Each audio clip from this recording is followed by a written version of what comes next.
بصائر الدرجات در اینجا صفحه 481.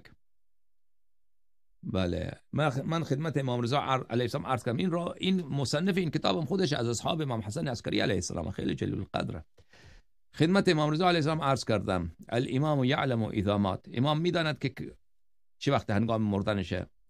قال نعم، فرمودن بله. قال یعلم بالتعلیم حتی یتقدم فی الامر،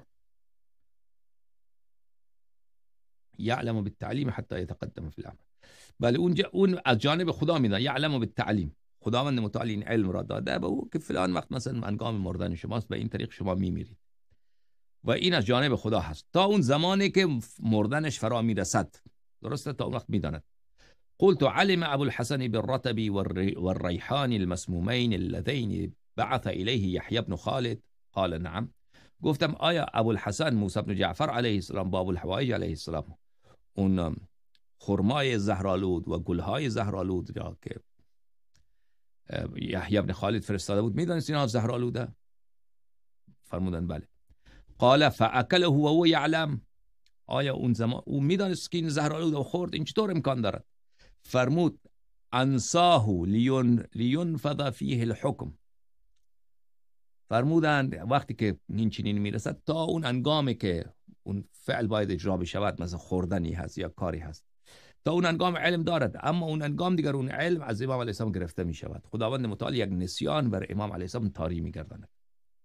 خداوند متعال اون را فراموشی می آورد. این که بله قلب آدم دست خداست، ذهن آدم دست خداست، درسته؟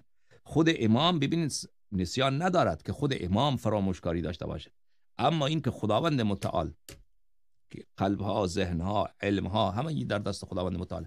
خداوند متعال یک پرده از نسیان بیاورد به خاطر یک مصلحتی بر ذهن امام. این با عصمت امام کدام منافاتی ندارد. با عصمت اون وقت منافات دارد که این نسیان از فعل خودش باشد، درسته؟ اگر خود امام خطا کند، خود امام فراموش بکند، او با عصمت منافات دارد.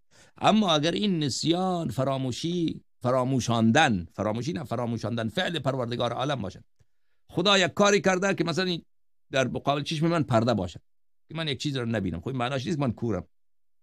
الان خداوند متعال یک مانع آورده که من فعلا جلو چشم رو نمیبینم، اما خب قبلش میدیدم، الان بعدش من اینجا بلندشم میبینم، من کور نشدم. یک مانع خداوند متعال به وجود آورده. در اینجا هم خداوند متعال در ذهن امام نسیان می آورد که اون علم یادش میده. در اون هنگام اون خرما را میخورد، اون گل را میخورد، یا اون انار هر چی بوده میخورد، و تا برای چی؟ لینفذ فیه الحکم، تا اون حکم